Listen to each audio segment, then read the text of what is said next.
Welcome to the Human Design Profiles and Entrepreneurship Podcast. I'm your host, Chantel, a 1-3 manifesting generator, small business strategist, workshop facilitator, and the author of the Aligned Action series for solo entrepreneurs.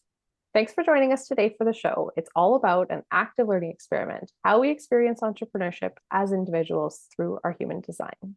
Each episode profiles a human design enthusiast/business owner who's here to share about how their personal profile lines have influenced them on their business journey. Today, I'm connecting with Tamara, a success strategist empowering ambitious women to find fulfilling careers. After experiencing burnout herself, she discovered the importance of aligning work with your purpose. By leveraging Clifton Strengths and her own experience, she guides women to identify their strengths and build a career that lights them up so they can achieve their full potential. Have a listen while today's guest, Tamara, a 1-4, shares her story while you read between the lines. We have the one line in common, so of course I want to start there. How does your one line influence what you do and what you love?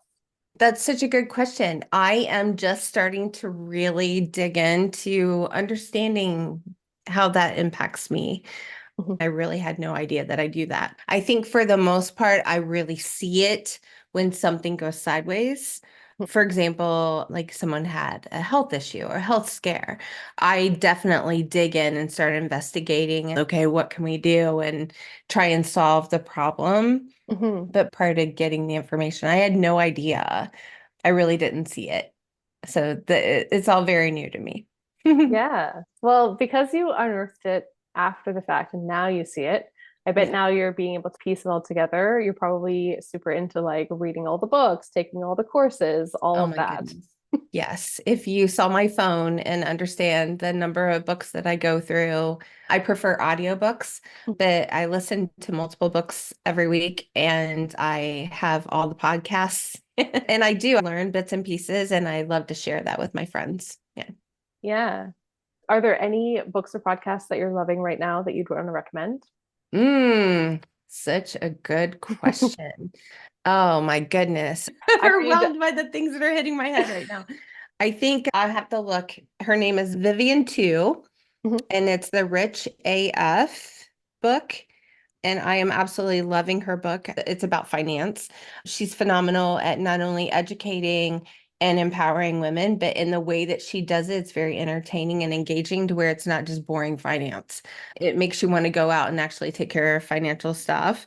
And I'm also listening to The Mountain Is You right now Mm. by Brianna. I guess it's Weist. It's Wiest. I'm not sure how to pronounce her name. Both of those are really, really good. I just finished reading her book, Ceremony, last week, Okay. but I haven't read The Mountain Is You yet. Yeah, very, very good. Very insightful. Totally. And so you mentioned earlier that you love sharing what you learn with others. How do you most like to do that? Are you the person who is always like there with a book recommendation, or what does that look like? I feel like I don't necessarily recommend books. They're just like pieces, little snippets that I will pull out. It just comes up during conversation. Mhm. Part of what I do is helping women to find a career that's very fulfilling to them. Mhm. And so, for example, I was reading a career book and it's kind of like trying to, help you figure out what your thing is. And she recommended that you go for a walk and you hold keys. And while you're walking and holding the keys, you just think about like, what is it that I like to share with others? And I thought that was so ingenious. I'm like, oh my gosh, like I'd never heard of that before. Mhm. And I think that if it is something that you're sharing with others, that does like give you a clue as to like what you're passionate about. And I thought that was so impressive. So just stuff Oh, like that. It just kind of comes up and connects with me, and I just share it whenever it makes sense. yeah. Is the concept that like you would have one key for each of the things? Is that the idea? No, I think they are more symbolic. I think our subconscious connects with the fact that when we're holding keys, it is like looking for the connection. Hmm. It's at a subconscious level to understand that you are searching for something and it's trying to help you to connect those dots. Oh, fascinating. Okay, Hmm. cool. Yeah, her name escapes me right now. I'm really terrible at names. I'm like, I get the concepts, but the names and the people, I'm sorry. It's just not good. The book is called The North Star, but I forget her name. Okay. Yeah. I'll find it and I'll put it in the show notes. So, as you're learning, as you're investigating, is there a particular way that you like to go through a program or a podcast? I've already heard you're an audiobook listener. You sounds like you have multiple on the go. How does that look like with other things like maybe courses or podcasts? Hmm. I don't know. I wish I was a process person, but I'm not. Mhm. So generally when I'm doing courses or something like that, I go through things as they are assigned because I can be all over the place. And so I really kind of allow them to guide me through the process. Mhm. Interesting. Yeah. And so you, as an MG, you probably have a lot of different experiences along your journey. What has that looked like for you? I think that the majority of the time, everything that I do is typically around growing my business. I don't read a whole lot of fiction. It's real, like information about like how to be a better person and things of that nature. Like, for example, I went through Kathy Heller's program, Made to Do This, and fabulous program. It was a 12-week course, a group course, and I really do feel like it was very, very impactful and it changed my life. So, Mhm. Group wise, I mean, that makes sense because you're a fourth line. mhm. And so you know that community does play an important role for you. Have you found that group programs are better for you than like other types of learning? Yes and no. I feel like when there's a community involved, I contribute more and I show up more. If I just buy something where it is like go at your own pace, I Mhm. may or may not finish. Hmm. So I do feel like the accountability part really helps me. That being said, I really like the ability to dictate when I'm going through a course. So I kind of like both aspects, even if it's like recorded versus live. Like I'm okay with that. I think the accountability is really needed for me. Yeah. Um, Four lines are often really great communicators and Mhm. love chatting things out and like interacting with other people to piece together understandings. I know you have a podcast as well. Do you resonate with that aspect of your design, the communication bit? Absolutely. I process information out loud. I annoy the crap out of my husband. I have to talk through my thoughts in order to be able to even figure out what I'm thinking. So. Mhm. Is there any way that you found to assess whether a community is the right fit for you? What kinds of communities have been really positive for you in your experience? That's such a good question. I think that for me, it really is about the energy of the community. I really need an environment where it's very empowering. I need to be surrounded by strong women. I don't do well in situations where there's a lot of like self-deprecation, I guess, for lack Mm. of a better word. When there's a lot of struggling going on, I can get like too emotional. I just feel like I have trouble blocking that energy and it really affects me and who I'm showing up as. Mhm. You had told me before we hit record that human design is slightly newer to you. I Yes. would guess, based on what you just said, that you have an open emotional center. I have an open emotional center as well. For me, that's expressed itself as not being sure whether a feeling is mine or whether I'm absorbing that and amplifying it from somebody else, and just having that like general confusion around that. A lack of a door between your feelings and other people's feelings, for example. So I don't have access to your chart, but I bet you have an open or an undefined emotional center. And that might be something that you want to check or maybe listen to a few other episodes of the show that have guests that have that, because that's been an important piece of my learning in human design for sure. Interesting. I have no idea. How would I know when you're looking at that chart? What does that look like? Yeah. So if you're looking at the chart, the rightmost center at the near the bottom right, that's your emotional center. If it was colored in, it would be defined. And if it was not colored in, it would be either undefined or open. You're Um, right. It is not colored. okay. And any of the little numbers in there, do they have their own circles? Yes. Okay. So you're There. undefined then. Yes. Which gates do you have? Which numbers have the little circle around them? The dark circle. Yeah. Let's see. It looks like 36 and 6. Okay. I think I have 36 as well. Let me pull up. Nope. I'm wrong. I have 22, 55, and 30. So we have totally different I gates. have those on there, but they don't have the circles around them. So is Yeah. that So everyone's chart in terms of like the centers and numbers look the same. Okay. But the ones that are like highlighted, that we call that defined in human Okay. design, those will be different. So you have a circle around your 6 and your 36. I don't. Mine are Okay. just numbers on the white background. But I have 22, 55, and 30 that have a line there. Okay. Um, it's undefined because the line from either your 6 or your 36 doesn't fully connect to that other center. So you Got would it. have 6, but not 59 Right. reaching into that other center. And then you would have 36, but not 35 reaching up. Right. Yeah. Yep. Yeah. Absolutely. So yeah, undefined emotions is a thing. And for me, that's been a big learning of, okay, these, I have to have an awareness of like what emotion is mine and what emotion is not mine. I I would go don't there. necessarily feel like I am absorbing other people's emotions. I feel almost like a lot of empathy in that Mhm, moment. Like I can mhm, put myself in their shoes better than I feel like a lot of people around me can. mhm. Like I have really strong emotions when I'm watching a movie, for example. Yeah. It's become like a game with my family. Like they all make fun of me for it. Because in real life, I'm not like, I don't cry very often. I just Right. don't. I don't have that emotion. But in a movie, I will cry at a drop of a hat or like a Hallmark commercial. They Uh-huh. get me. Yeah. So that's very interesting as to how that shows up. Yeah. Yeah, totally. I'm the same. I also don't feel like much of a crier, Mhm. but I will catch feelings from books. So if I'm reading something that's a little bit angsty or melancholy or anything like that, I will carry that unsettled feeling with me until I finish the book.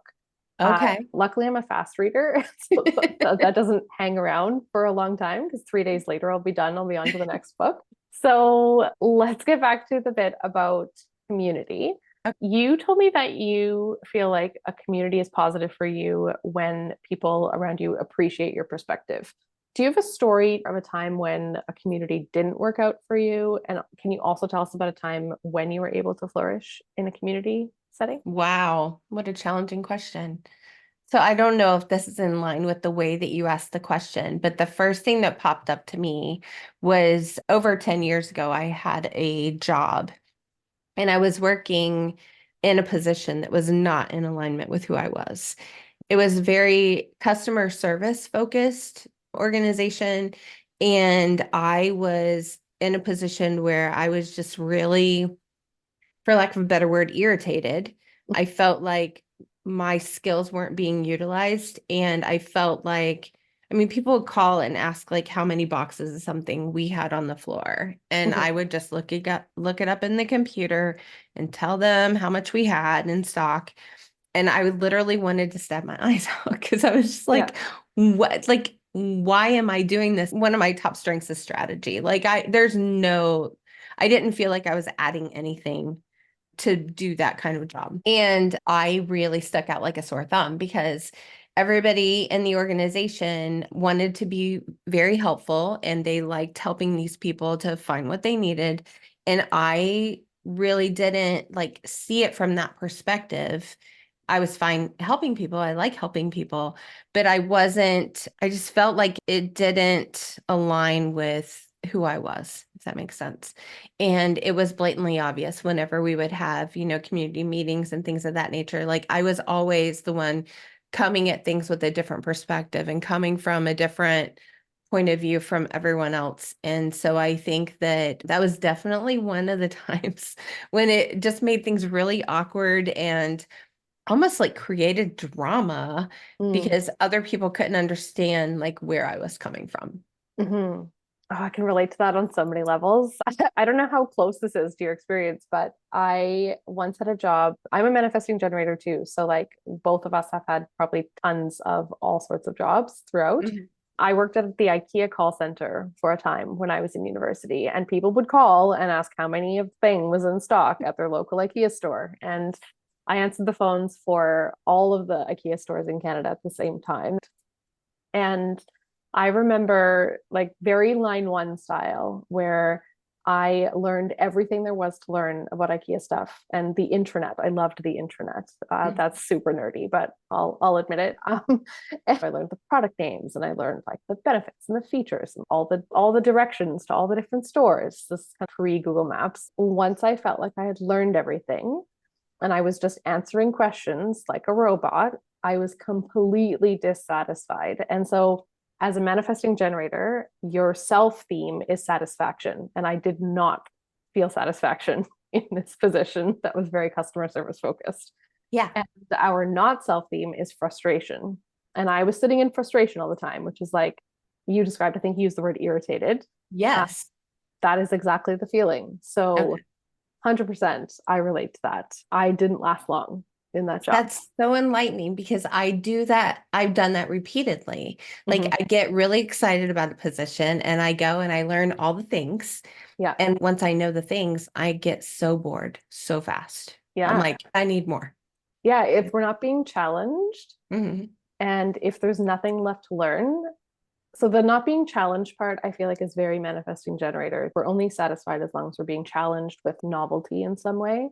Yeah. The line one part is the like, if there's nothing else to learn, I close off completely. Once I feel Okay. like I have learned the catalog or the whatever that is there, Yeah. then that's it for me. I've lost the spark and I can't get it back.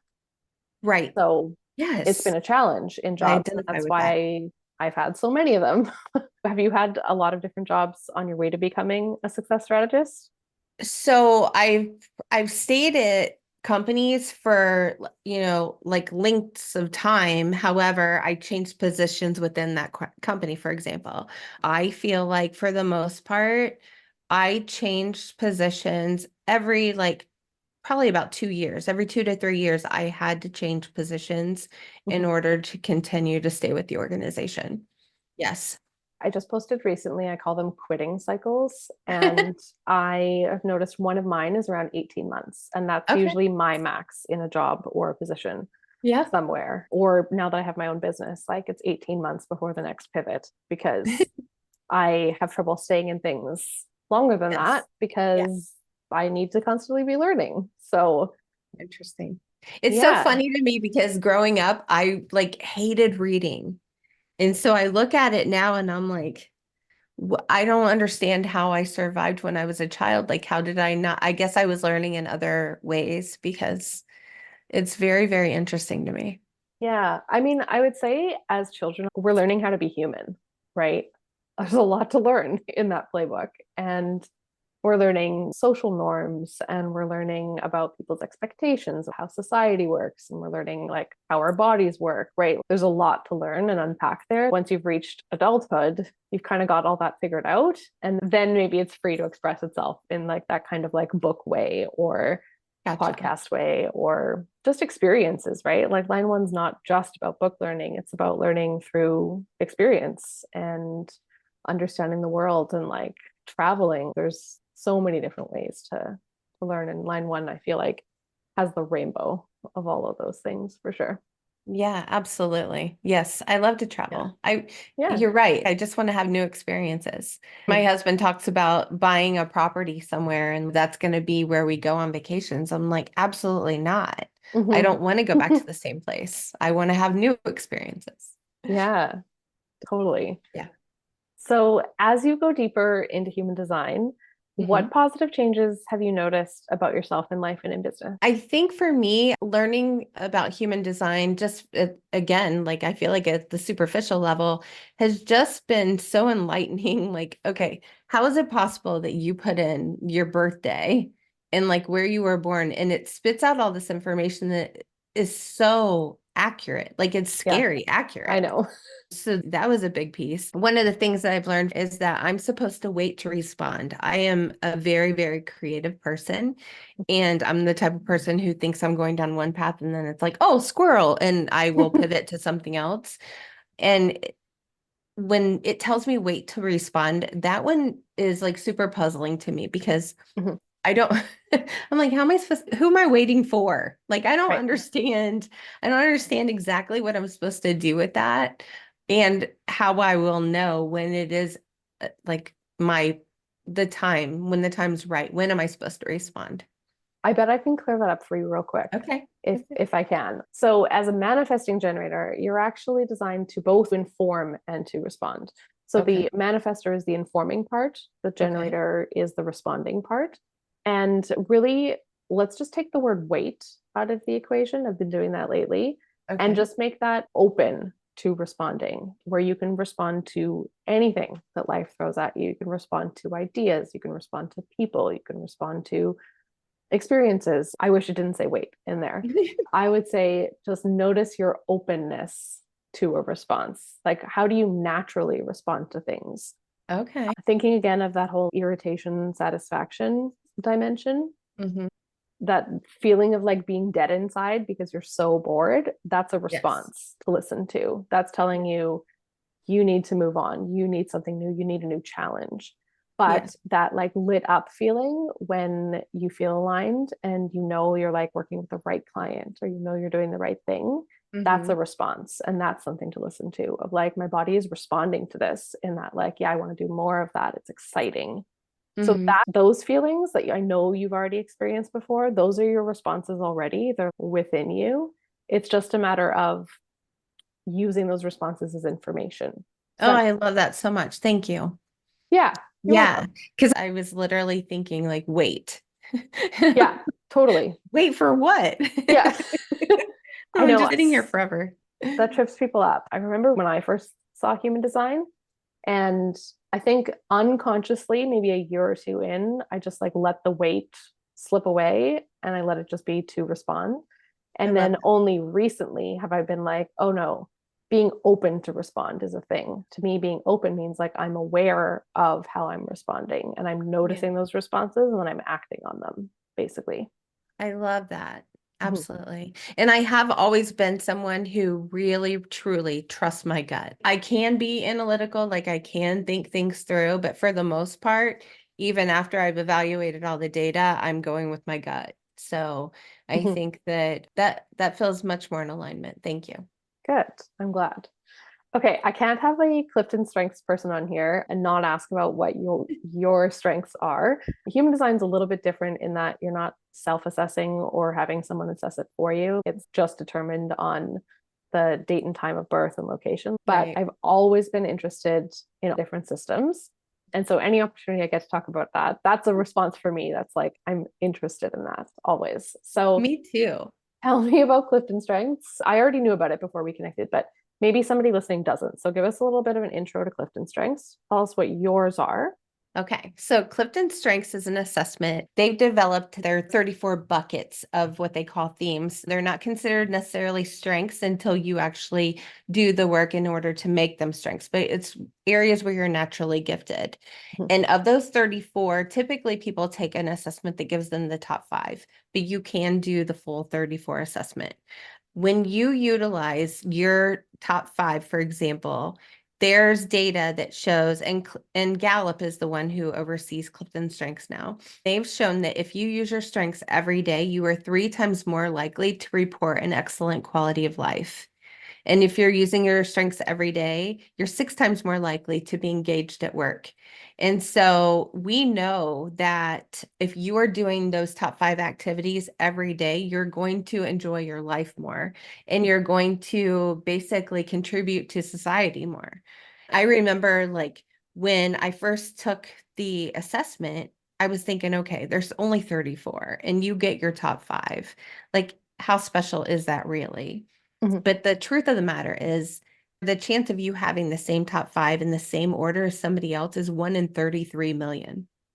So they really truly are your superpowers. And Mhm. if you're utilizing them every day, it's going to make you happier. And I am on a mission to help everybody to do that simply because I can imagine a life when everybody is using their strengths and being happy in their work. Can you imagine what that would do to society? I think that that would be amazing. You also asked me my strengths. They are command, strategic, ideation, activator, and self-assurance.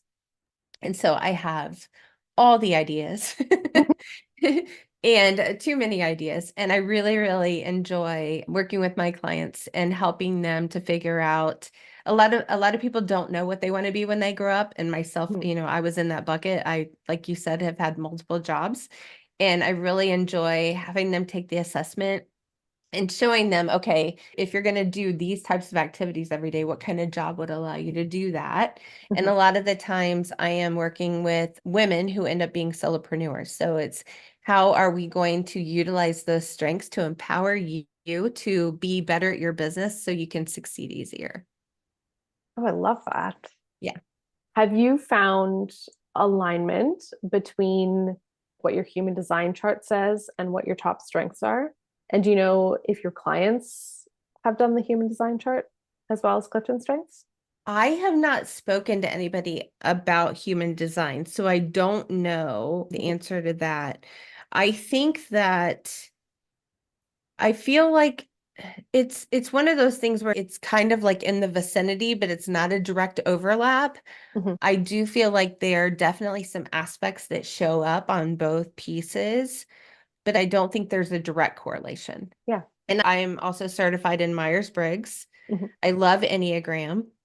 And now I'm getting into like working genius and stuff, because all of these are personality, and working genius is more on productivity. I'm like you, like I love all the assessments. However, I feel like part of our job as humans is to learn more about ourselves and what makes us tick and how to be better people. And I think that understanding all these little pieces help add additional information. I agree completely. It's so useful. Like I was interested in these long before I was an entrepreneur, but I think these are especially useful in entrepreneurship because we're all creating something without a manual for the first time, Right. right? Absolutely. And Yeah. so doing some of these things that are assessment based is helpful because it gives you a little bit of a framework. It helps you decide, what do I want to lean into? What should I do here? It helps you make decisions better, I find. Yeah. And it probably helps people to niche down faster too into like the precise way of working with people that they should Absolutely. optimally be doing. Absolutely. Mhm. Yes. Yep, 100%. I would caution that I think you should only do one at a time, Mhm. because doing multiple assessments can be really overwhelming. So don't do that. That's true. Choose one and go with it for a while before you bite off another one. Yeah. Yeah. Yeah, it's true. As you said, working geniuses, I'm like, oh, I haven't heard of that one. Like, ding, I have to go and check that So one out. I'll just give you a 20-second spiel on that one. Working Genius is super simple.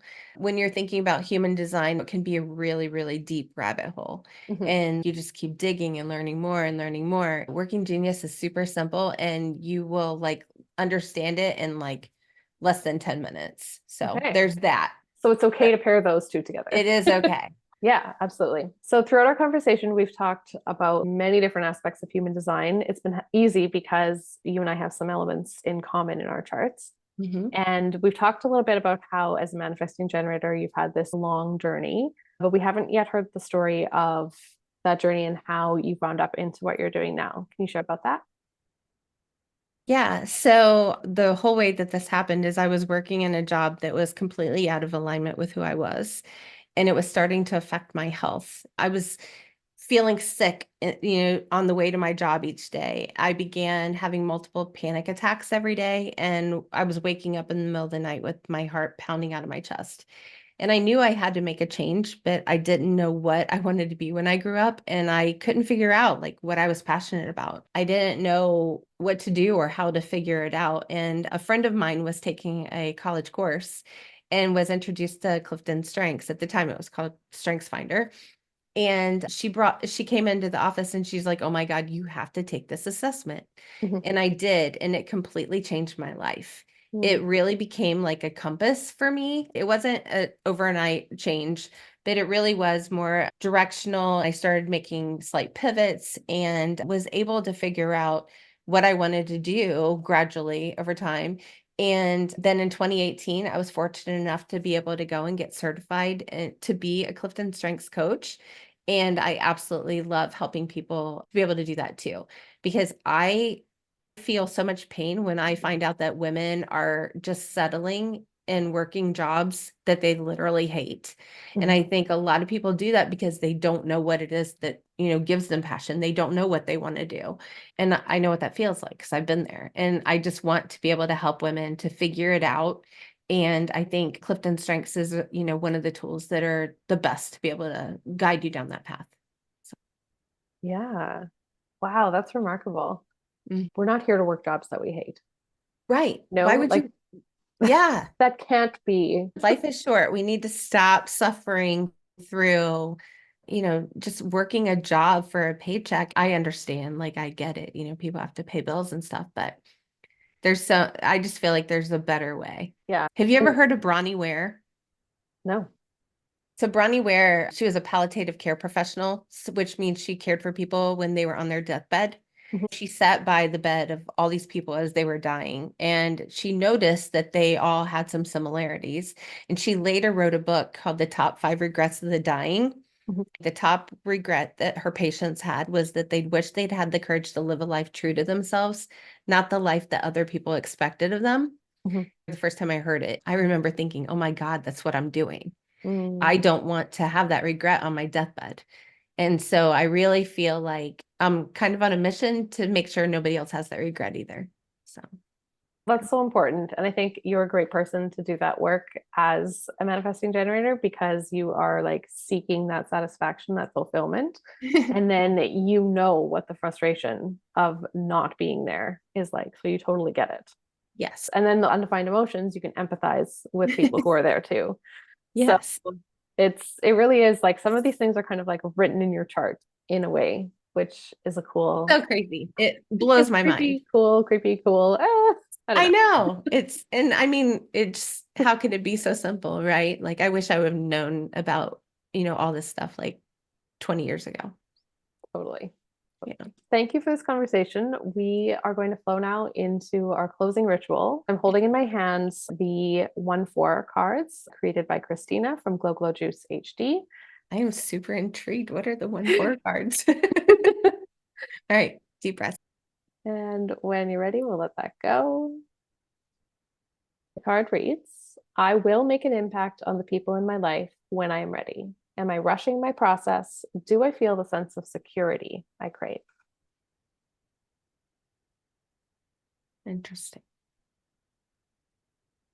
Yeah, one thing we didn't touch on too much is that one lines like to have like a foundation. We like to feel like we have a good grasp on the foundation of concepts before we share them.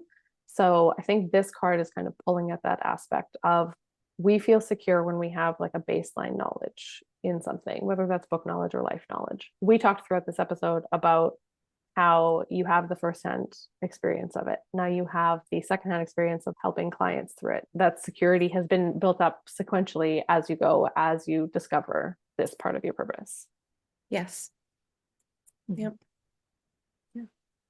Absolutely. That is so interesting. Yeah. So a lot of listeners of this show are interested in this kind of personality work. Now that they've listened to this episode, if they'd like to connect with you, where can they go do that? Oh, they can connect with me on Instagram or LinkedIn, or just go to TamaraWamsley.com. I also have a podcast, The Ambitious Chick.